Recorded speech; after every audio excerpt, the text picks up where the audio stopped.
keys are to the glory days at the stick. From who's got it better than us to brick by brick. It's always the 49ers way, from off-season to game day. Yeah, we talk back. It's the 49ers Cutback.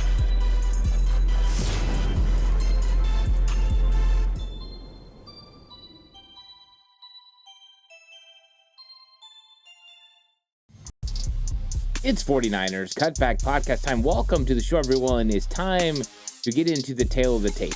The comparisons of the numbers between the San Francisco 49ers and the Atlanta Falcons. What each team is being successful at, which each team is struggling at. How does it compare to each other? Of course, we're going to talk about injuries, the dynamic of those injuries against these teams as well. And it's, of course, 49ers dealing with more injuries than probably any team in the NFL right now. And with the loss of Fred Warner, that definitely plays into the implications of what happens in this game. And so lots of things are going to change as things come up, but 49ers still got to find ways to win. And it's the season's not over because you lose your best players on defense. It means you've got to find areas on the offense to win. Does it change overall goals, potential, what you could be? Yes, it does. But with that, you have games you can still win. And I don't feel like the Atlanta Falcons game is a game the 49ers can't win.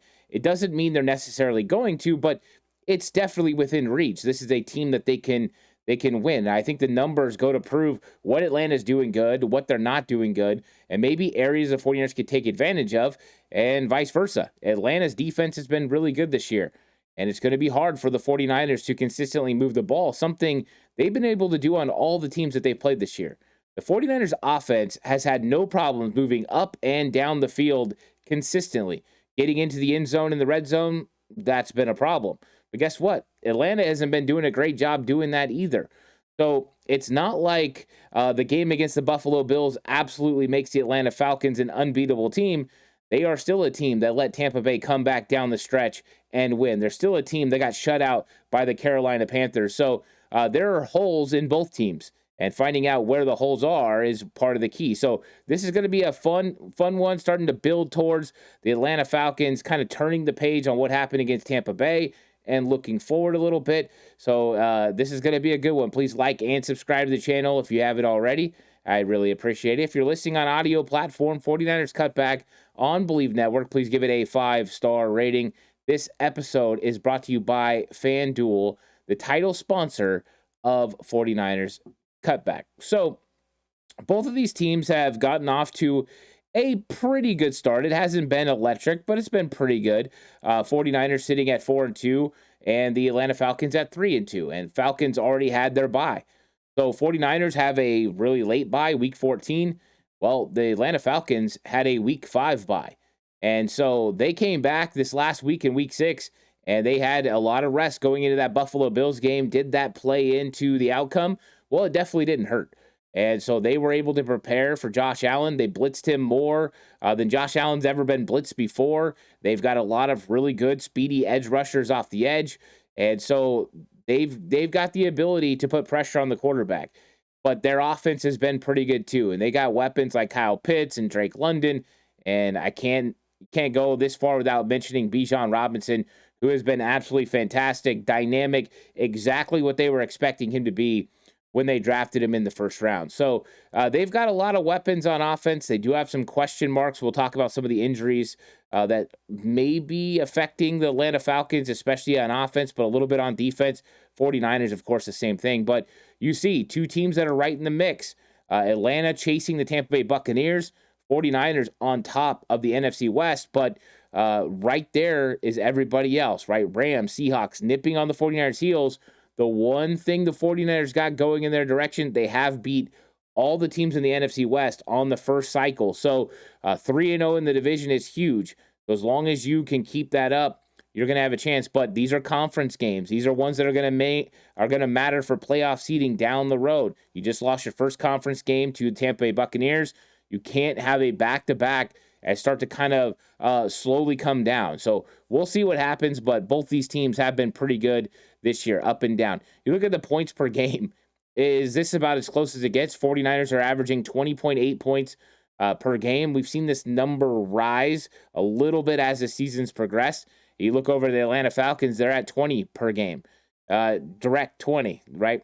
And so both of these teams haven't been really good in the red zone, and I think it's showing here with the amount of points they've left out there. For both teams, they had kickers early on in the season that were struggling, and I think now with the 49ers, they've really figured out with Eddie Pinheiro. I think Atlanta is figured out, but not quite as figured out. And so you've got teams that leave points on the board. You've got to score in the red zone if you're Atlanta. You got to score in the red zone if you're 49ers, and then you'll see this tick up.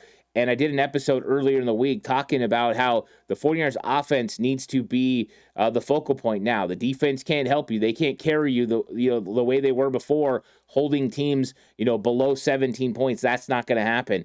You've got to be able to score close to 27 to 30 points per game if you're going to be able to consistently win. I think it's going to be a lot more high-scoring affairs for the 49ers if they're going to win games. If not, if they're not going to be able to get 27, I think they're going to lose a lot more games than they win. So you expect both of these offenses to come out and be effective in this football game. That 47.5 over-under might be a little bit at risk as far as the over portion of it. But both teams right now scoring just under 3 touchdowns per game. You look at offensive yards per game, 49ers 375, Falcons 378.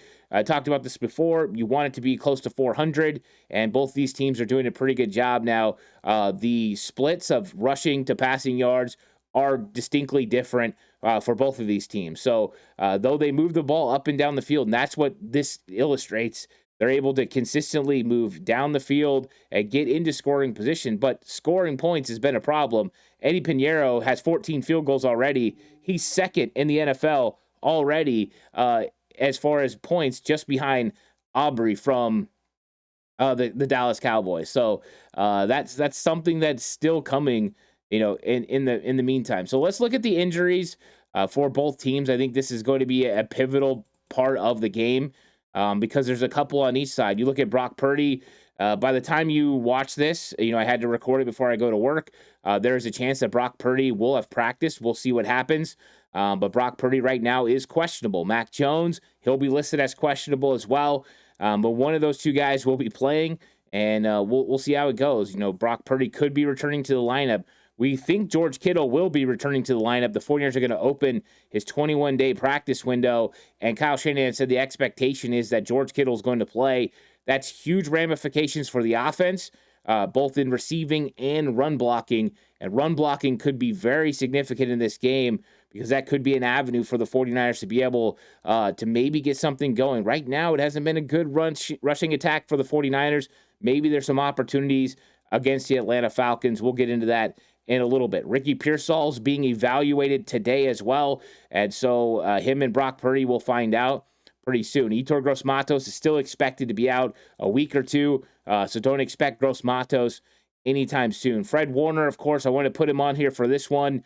Him and Nick Bosa are out for the season, but it just happened, so we got to make sure that we talk about Fred Warner. And now Tatum Bethune steps into the Mike linebacker role. We're going to see what the young guy can do. Just a second-year player out of Florida State. Went from fringe roster to now your starting middle linebacker. And he's good against the run. He's going to need to be. Bijan Robinson is special running the football. And it doesn't get any easier when you start going into the backup running backs as well. It's super talented in Atlanta. And then wide receiver Jawan Jennings stays on the injury report, dealing with rib injuries, dealing with ankle injuries. But he's likely to play. We'll see what happens ultimately with that. You look at the Atlanta Falcons. The big one has to start with offensive tackle Jake Matthews. Now, he is day-to-day, but he's dealing with an ankle injury that made him leave the Buffalo Bills game at halftime. This is one to monitor. If he plays, that's really good for them. They're going to be able to help keep quarterback Michael Penix up and able to do what he needs to do. But if Michael Penix is not going to have Jake Matthews, they might be able to get after him a little bit more. Maybe that affords some opportunities to Bryce Huff, because then they get into their backup offensive line, and they're just not as deep. Now, they did make a trade before the season to go ahead and bring in, an offensive tackle, Michael Jarrell. They got him from the Seattle Seahawks, so he'll be filling in. He filled in on Monday night, so that's a possibility that he could be stepping in. I'm still putting probably the probability that Jake Matthews plays more higher than lower. Wide receiver Darnell Mooney's dealing with a hamstring. I think it's unlikely he plays in this game. Wide receiver Raymond McLeod was close last week, so he's got a chance. Offensive tackle Jack Nelson, he's a backup. One of the guys I really liked in the draft out of, I think it was Wisconsin. It was either Wisconsin or Nebraska. I can't remember for sure. I really liked him a lot. He's not playing in this game. Safety Billy Bowman, there's a chance Bowman plays in this game. He's been dealing with an injury. Quarterback Clark Phillips as well. So lots of injuries for both teams. But, the 49ers, I would say, have the more significant injuries when you talk about Fred Warner and you talk about Nick Bosa. But let's go back to the offense. Let's get into more of the offensive numbers where you look at the rush yards. And this is a big difference between the two. The Atlanta Falcons are able to run the ball, and they're able to run the ball consistently with Bijan Robinson and Tyler Algier. You've got a thunder and lightning type situation, and they run the ball significantly well. They're able to get downhill on guys. This is going to be a huge test for the 49ers front seven. This is going to be a huge test for the 49ers defense, and I think that's part of the reason we could see some 8-man boxes from Coach Robert Saleh as he looks to slow up Bijan Robinson. This is going to be a tough matchup. Normally you come into games and you're like, the 49ers, Christian McCaffrey versus the opposing linebackers. Well, in this one, Atlanta's coming in with that thought process. Bijan Robinson against 49ers linebackers, especially if they can get you into a look where they can get him matched up on Luke Gifford or matched up on Tatum Bethune. I think they'll really like those matchups. So 49ers are going to have to find ways to limit Bijan's effectiveness as a dual threat, running back. Now, he does more damage on the ground than he does through the air.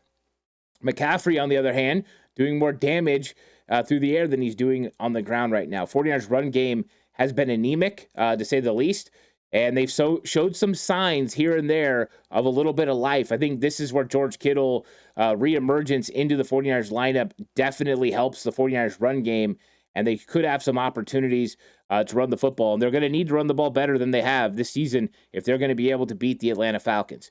You look at the pass yards per game, this is where the 49ers really come on, but it's that balance factor that I was talking about.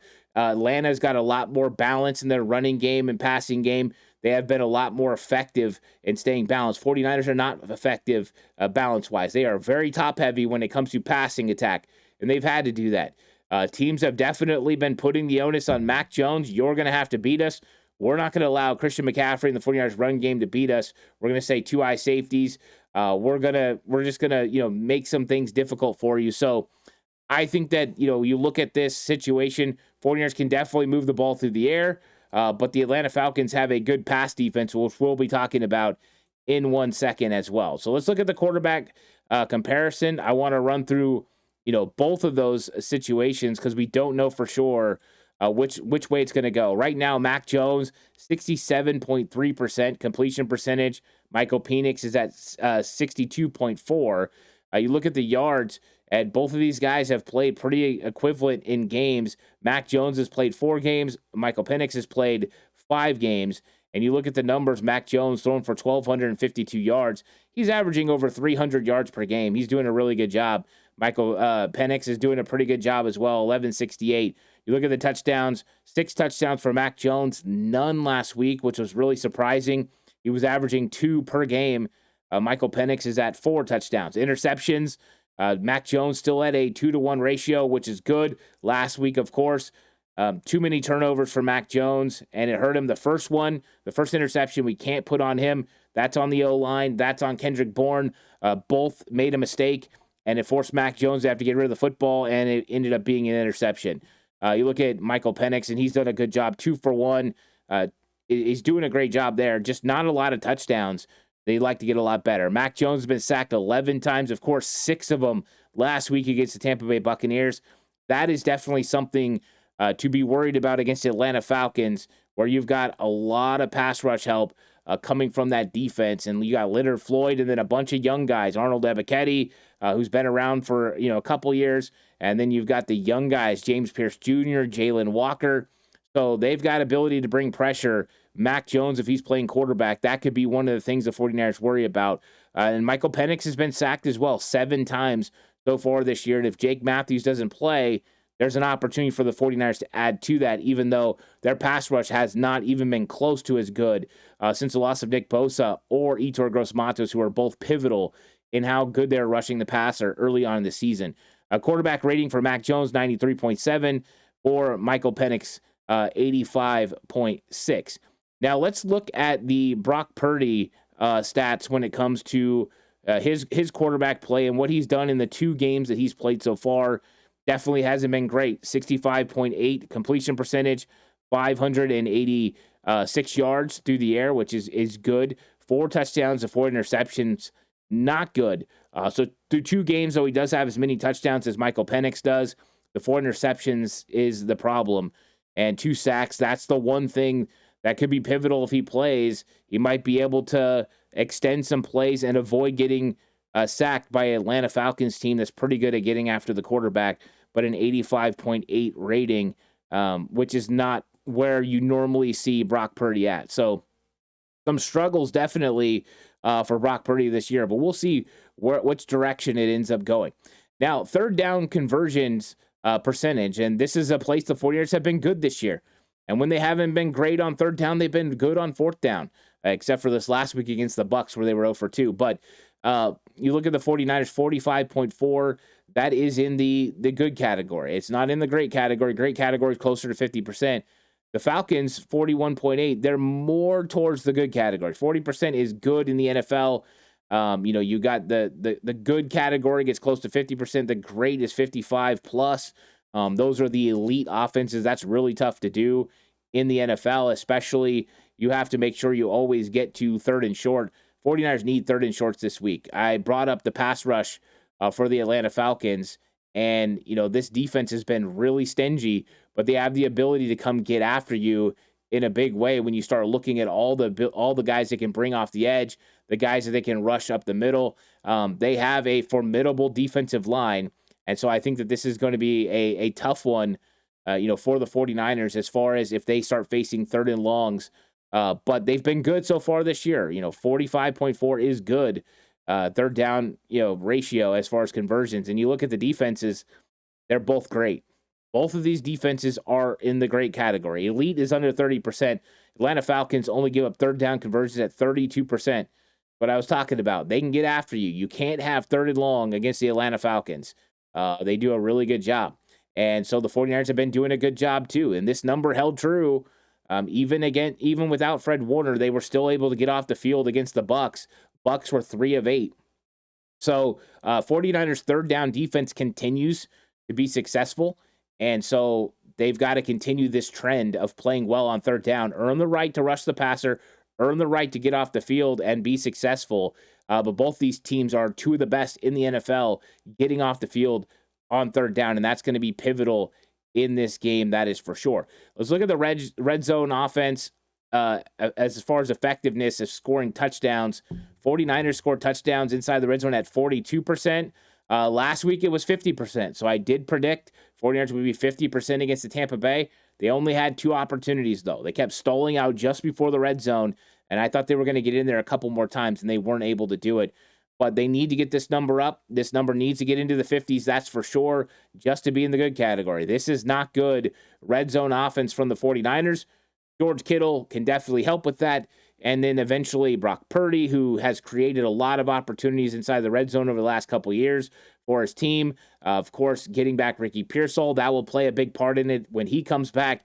So there are things that are going to come the 49ers direction. They ran the ball better last week in the red zone. So you can see it. Maybe this thing starts to shift. And if it does, you'll see the points go up. And the 49ers desperately need the points per game to go up. They need to be scoring over 25 per game, and I think it needs to be 27 to 30 if they are going to be able to hold on and win some games. And with the Atlanta Falcons, with all the weapons that they have, you would expect them to be better in the red zone, but they're not, and that's the reason they only score 20 points per game. 49ers need to keep this number down here at 40% and not allow them to get out of hand. 49ers red zone defense took a hit last week. It was number 8 in the NFL, allowing touchdowns at just 56%.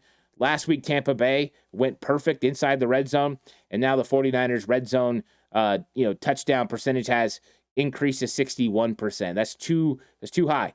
get it back into the 50s. You got to play stingy defense if you are going to be a solid team. And the Falcons haven't been good in the red zone either. They give up touchdowns at 66%. So it's kind of weakness on weakness for both, right? I would have said this would have been an advantage last week. 49ers defense on the red zone would have been an advantage. Not this week, though. I think it's kind of even. Red zone offenses versus red zone defenses. Neither offense is very good. Neither defense is very good. Whoever has more success is going to have a really, really good shot, to win this game. That's for sure. And let's talk about FanDuel. If you were going to bet with FanDuel right now. The San Francisco 49ers are favored at home over the Atlanta Falcons by 2.5 points. Basically a pick'em game. The money line right now, the Atlanta Falcons are plus 110. The 49ers are minus 130. And the over-under is 47.5. The way that the 49ers are probably going to have to win, I think that could be into question, right? The over might sound good this week.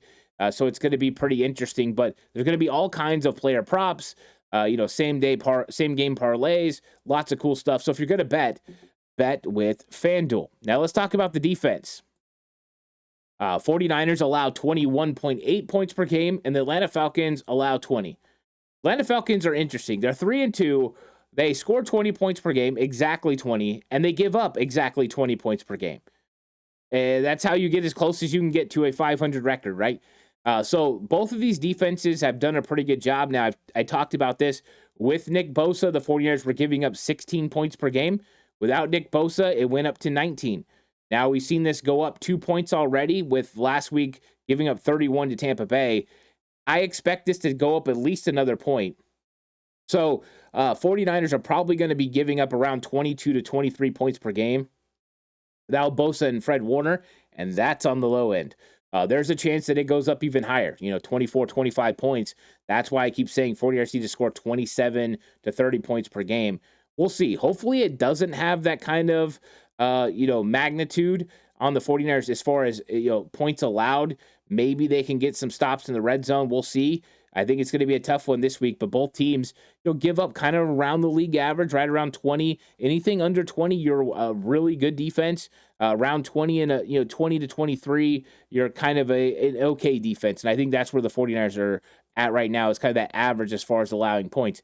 You look at yards allowed per game, 49ers are allowing 321. This has been going up. After Bosa, it went up. It's going to continue to go up as teams are going to be able to move up and down the field a little bit against the 49ers. It's going to be more of a bend and don't break defensive style. And then you look at the Atlanta Falcons, they're the best in the league. They give the least amount of yards. I talked about the 49ers being able to move the ball up and down the field, over 370 yards per game. This is where the rubber meets the road, right? You got a strength for the 49ers against a strength for the Atlanta Falcons. Can the Falcons keep the 49ers from consistently moving up and down the field and controlling time of possession? I think it's going to be an interesting factor in this game between the two defense and the offense of the 49ers. Look at pass yards per game. Atlanta Falcons are in the elite category. If you're under 150 yards, you're the elite category. Right now, their pass defense is playing really well, and it hasn't really mattered who's been out, right? They've had injuries to A.J. Terrell. They've had injuries to Billy Bowman. They've had all kinds of stuff happening, but you got guys who have been stepping in and playing well. The rookie Xavier Watts has been playing well. Jesse Bates, the other safety, has been doing pretty good. So they've got some guys that have been playing well, but part of the reason they've been doing so good is they're being able to get after the quarterback and rush with those edge guys, speeding up the internal clock of the quarterback. Josh Allen got blitzed like crazy. It forced him to make some tough throws, and then there was some drops by his wide receivers. But this is the elite category when it comes to pass defense. So 49ers have been really good throwing the football. They average over 290 yards per game through the air. Something's got to give. Strength on strength in this one. It's going to be a lot of fun to see. That's why I keep saying maybe the 49ers want to think about running the football more effectively. You look at the rush yards allowed. This is where the Falcons give up 114. Not a terrible number, but this could be, it's really not a strength on strength. It's more like a weakness on weakness. 49ers run offense versus against the Atlanta Falcons run defense. Kind of a weakness on weakness. If 49ers could get up to 100 yards in this game, which would be the first time, then I think they have a chance to beat the Falcons. And then you look at the 49ers run defense. This is kind of where it's been hovering over the last few weeks, anywhere from 102 to kind of like 112. Just keeps fluctuating back and forth. Early last week, Rashad White had a lot of success. It slowed down as the game went on, and it was fully reliant on Baker Mayfield, and he did a good job. So I think their run defense is kind of where it's expected to be. But if they don't play good run defense against the Atlanta Falcons and they don't slow down Algiers and Bijan Robinson, it's going to be a long day. Atlanta Falcons' strength is definitely running the football. So that's a strength on 49ers' weakness, in my opinion. Now, let's look at the turnovers. You got the San Francisco 49ers giving the ball away a little bit too much. 10 turnovers already through 6 games. You want this under 1. And they're, basically almost up to 2 turnovers per game. They had a couple of games there where they did all right. The game against the Rams, they did a good job taking care of the football, and they forced turnovers. But other than that, it hasn't been good. And you look at the Atlanta Falcons, they're sitting in right near the category they want to be. 1 turnover per game. Like I said, you want to get this below 1. But, this is an element to the 49ers that they've really been struggling, is when it comes to turning over the football. And when they turn over the football like they have, those are the games they've been losing. The Jacksonville Jaguars, 4 turnovers. The Tampa Bay Buccaneers, right? It was I think it was 3 turnovers. It's just not effective. It could have been 2. I think, you had Mac. Oh, that's right. Mac Jones got declared down. I was thinking he had a strip sack. Did put the ball on the ground a couple times, but the 49ers were able to get on it with Luke Farrell, and the other one, his leg was down. You look at takeaways. 49ers are sitting at just 5. You want to have this at 2 takeaways per game. That's the elite category, and the 49ers are under 1. So this is something the 49ers definitely need to get better at, is getting takeaways. They haven't had an interception in 14 or 15 straight games. That's a stat that Salah's inherited. They've got to get the ball in their hands. And we know that Upton Stout had one and it got taken away. But they need it desperately. Right now, they need takeaways on defense. That will make up for some of the loss when it comes to injuries. And you look at takeaways for the Falcons, they're doing pretty good. They have 8 in 5 games. So they're definitely a lot better as far as creating opportunities for their defense. And then you look at the turnover differential. Niners at -5, Falcons at +3. Falcons in the good category. You want to be +5 in this situation to be considered, that good category. Jacksonville Jaguars are, in the way up category. Those are the best in the league. 49ers at -5. That's not winning football. So 49ers got to figure it out. That's for sure. I think that you see some of the opportunities for the Niners is going to be running the football, but can they figure out this run game? It's going to be interesting. Strength on strength, 49ers pass offense versus Falcons pass defense. Falcons have a good football team. This is not going to be easy. This is going to be a tough game for the Niners, but they have the opportunity to go get it done. So this is the tail of the tape. I appreciate everyone coming through and watching. Please like and subscribe to the channel if you haven't already. If you're listening on audio platform, 49ers Cutback on Believe Network. Please give it a 5-star rating. This episode is brought to you by FanDuel. I'll catch you guys in the next one. Until then, stay safe. Remember, the right way is always the 49ers way.